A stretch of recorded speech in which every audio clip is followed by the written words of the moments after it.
युवाओं में देखने को मिलता है, इतना टैलेंट पहले कभी नहीं था। और मैं ये सिर्फ आपका दिल रखने के लिए नहीं कह रहा, मैं दिल से इस बात को फील करता हूँ। आज के इस दौर में 98 to 100% मार्क्स कई स्टूडेंट आराम से ले आते हैं, और अगर कोई 98% और 100% मार्क्स ला रहा है तो किसी को कोई हैरानी नहीं होती। और हमारे दौर में सब सब्जेक्ट के मिलाकर भी कई बच्चों के 100 पूरे नहीं हो रहे थे। तो ये बात तो बिल्कुल तय है कि आज की पीढ़ी में टैलेंट की कोई कमी नहीं। लेकिन कहानी में ट्विस्ट कब आता है जानते हैं?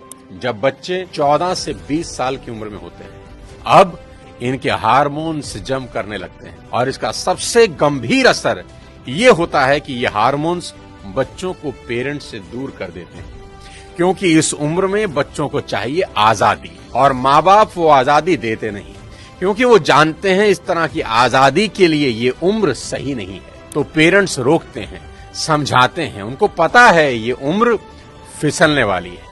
यही वो उम्र है जिसमें फ्यूचर बन भी सकता है और बर्बाद भी हो सकता है। अब यहाँ बच्चों को लगता है कि यही दो लोग मेरे दुश्मन हैं। यहाँ बच्चे अब माँ बाप से झूठ बोलना शुरू कर देते हैं, चीजें छुपाना शुरू कर देते हैं। बच्चों को अब दोस्तों के साथ रहने में ज्यादा मजा आने लगता है। अपने ही माँ बाप अब दुश्मन दिखाई पड़ने लगते हैं। अगर किसी बात पर माँ बाप डांट दें तो आजकल के बच्चों का एक फेवरेट डायलॉग है, आवर पेरेंट्स आर आउटडेटेड। पापा आप सठिया गए हो। और अगर बच्चे ऐसा कर रहे हैं तो मुझे इसमें कोई हैरानी की बात नजर नहीं आती। ये नेचुरल है, सभी करते हैं। 25-30 साल पहले हम भी यही करते थे, और आज के कोई 25-30 साल के बाद इनके बच्चे भी ठीक इसी इंटेंसिटी से ऐसा ही करेंगे। ये साइकिल चलता रहेगा। अरे आपको दिक्कत क्या है हमसे? कम से कम हम कोशिश तो कर रहे हैं ना। बाकी मोहल्ले के लौंडों के जैसे सड़क पे आवारागर्दी तो नहीं कर रहा है, लंठाई तो नहीं कर रहा है। पढ़ाई पे ध्यान दिए होते कुछ। अरे नहीं गया ध्यान पढ़ाई पे। एक और कहानी जो इस उम्र में होती है वो ये कि बच्चे अपने पेरेंट्स से अब नफरत करते हैं और दूसरे पेरेंट की बात खुशी खुशी सुन लेते हैं। यहाँ अपना ही एग्जाम्पल देता हूँ। आज बहुत लोग मेरी बात सुनते हैं और मानते हैं, दूर दूर से कंसल्टेशन लेने आते हैं, पर मेरी अपनी बेटी को समझाने में मेरे पसीने निकल जाते हैं। कपिल शर्मा के शो में आमिर खान का भी यही प्रॉब्लम है, जो उन्होंने बताया कि सभी स्टार्स के बच्चे अपने करियर की सलाह मुझसे लेने आते हैं, पर मेरे अपने बच्चे मेरी बात नहीं सुनते। बच्चे बात सुने या ना सुने ये मेरी प्रॉब्लम नहीं है, मेरी चिंता कुछ और है, वो बताता हूँ आपको। अभी कुछ दिन पहले मैं एज अ चीफ गेस्ट अपनी बेटी के स्कूल में गया, जहां उनकी प्रिंसिपल ने मुझे इनवाइट किया। उनका कोई एनुअल डे प्रोग्राम था। मैंने वहां भी यही कहा कि मेरी चिंता बच्चों की परसेंटेज को लेकर कुछ ज्यादा नहीं है, क्योंकि पिछले 20 साल में कोई 200 से ज्यादा कॉर्पोरेट्स को मैं ट्रेन कर चुका हूं, और मैं जानता हूं कि स्कूल और कॉलेज में पढ़ाई जाने वाली 90% बातें जिंदगी में कहीं काम नहीं आती, और 90% बातें जो जिंदगी में काम आती हैं वो स्कूल और कॉलेज में पढ़ाई ही नहीं जाती। मुझे तो याद ही नहीं कि कब sine theta upon cos theta is equal to tan theta मैंने अपनी जिंदगी में कहीं इंप्लीमेंट किया। एज अ पेरेंट आज मेरी सबसे बड़ी चिंता यही है कि बच्चे किसी गलत संगत में पढ़कर कोई गलत रास्ता ना ले लें, क्योंकि कुछ रास्ते ऐसे हैं जिसमें वापसी करीब करीब नामुमकिन है, जैसे नशे का रास्ता, जहां एक बार इंसान चला जाए तो फिर वापस नहीं लौटता। नशे पर एक पूरा वीडियो मैंने बनाया है, एक बार जरूर देखना। कोई ऐसा कदम ना उठाएं जिसका पछतावा उन्हें सारी उम्र हो। एक शेर है कि एक गलत कदम उठा था राहे शौक में, एक गलत कदम उठा था राहे शौक में, और मंजिल तमाम उम्र मुझे ढूंढती रही। कि आदमी एक गलती करता है और फिर रास्ता कभी मिलता नहीं। और मेरी तो सभी स्कूल टीचर से बस इतनी ही उम्मीद है और गुजारिश है कि वो बच्चों को एक अच्छा इंसान बना दे, क्योंकि टीचर आज जो पढ़ाने वाले हैं उससे ज्यादा ज्ञान तो गूगल पर एक क्लिक में अवेलेबल है। आज टीचर की रिस्पॉन्सिबिलिटी पहले से कहीं ज्यादा है। वो अपने स्टूडेंट्स को मॉरल वैल्यू सिखा दें, बस देश के लिए कुछ करने का जज्बा उनमें भर दें तो सोने पर सुहागा हो जाए।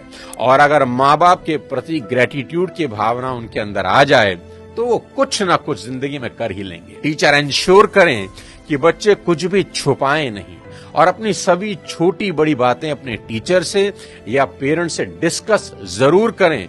उन्हें समझाएं कि अगर कोई भी प्रॉब्लम है तो उसका हल जरूर है। आज की बेहद होनहार जनरेशन से इतनी ही रिक्वेस्ट करना चाहता हूं कि पिता की इज्जत राम की तरह करना कि पिता के वचन पूरे करने को जीवन के 14 बरस कठोर वनवास में गुजार दिए उस व्यक्ति ने, और वो भी खुशी खुशी। आपके माँ बाप को आपसे कुछ नहीं चाहिए, वो तो अपने जाने के बाद अपनी सारी प्रॉपर्टी संपत्ति आपको ही देकर जाने वाले हैं। देश के हर युवा से कहना चाहता हूं कि आज से 3 चीजें रोज करना शुरू कर दें अगर अब भी नहीं कर रहे। सबसे पहले रोज कम से कम 30 मिनट अपने पेरेंट्स के साथ जरूर गुजारें। इधर उधर की कैसी भी बातें करें, खुद हंसें, उन्हें हंसाएं, कोई जोक सुनाएं, उनसे उनकी कोई पुरानी यादें ताजा करवाएं, उनके स्कूल कॉलेज की बातें करें, कुछ किस्से पूछें उनसे, कैसी भी बात करें पर बात करें। देखना वो अपने स्कूल कॉलेज के किस्से बताएंगे ना, जब उनकी आंखों में चमक आनी शुरू हो जाएगी। क्योंकि दोस्त, जैसे जैसे आप बड़े हो रहे हैं ना, आपके माँ बाप बूढ़े हो रहे हैं और ये समय फिर नहीं आएगा। उनके जाने के बाद बड़ा अफसोस होता है कि काश ये कर लेता, वो कर लेता। उनका कर्ज सारी जिंदगी नहीं उतार सकते, पर अपना समय उनको देकर उस कर्ज का इंटरेस्ट जरूर भर सकते हैं। मुनव्वर राणा का एक शेर है कि लौट कर जैसे भी हो ऐ जाने पिदर आ जाना, लौटकर जैसे भी हो ऐ जाने पिदर आ जाना, ऐसी वैसी जो खबर सुनना तो घर आ जाना, और वक्त रुखसत हमें इज्जत से सलामी देने, जब डुबोने लगे दरिया तो नजर आ जाना। आस पास ही रहना अपने माँ बाप की। दूसरी बात, भूल कर भी उनसे ऊंची आवाज में कभी बात न करना। उनको कभी ये एहसास ना हो जाए कि अब हम बूढ़े हो रहे हैं, कमजोर हो गए, इसलिए हमसे ऐसे बात की जा रही है। याद रखना, आपकी वजह से उनकी आंख से निकला एक आंसू आपकी तमाम जिंदगी बर्बाद कर सकता है। माँ बाप तो फिर भी माफ कर देंगे, पर वो माफ नहीं करेंगे। तीसरी सबसे इंपॉर्टेंट चीज, बिना माँ बाप के पैर छुए घर से मत निकलना। अपने दिन की शुरुआत उनका आशीर्वाद लेकर ही करना। मैं आपको ये अपने पर्सनल एक्सपीरियंस से बता रहा हूं कि ये एक ऐसा सुरक्षा कवच है जो आपको बड़ी से बड़ी मुसीबत से बचा देगा। दिल से दिए उनके आशीर्वाद को भगवान भी नहीं टाल सकते। बस ये 3 चीजों पर अमल करना शुरू कर देना मेरा दोस्त। मेरा दावा है देवता भी आपको आगे बढ़ने से नहीं रोक पाएंगे। मैं चाहता हूं कि आप इस वीडियो को पूरे देश के नौजवानों को भेज दें, हर माँ बाप को भेज दें। हर माँ बाप अपने बच्चों के साथ बैठकर ये वीडियो जरूर देखें। बच्चे अपने माँ बाप के साथ बैठकर इस वीडियो को देखें। बहुत सी चीजें हम रोज शेयर करते हैं व्हाट्सएप पे, यूट्यूब पे, यहाँ वहां से, पर आपसे रिक्वेस्ट है कि इस वीडियो को पूरे देश में शेयर कर दें।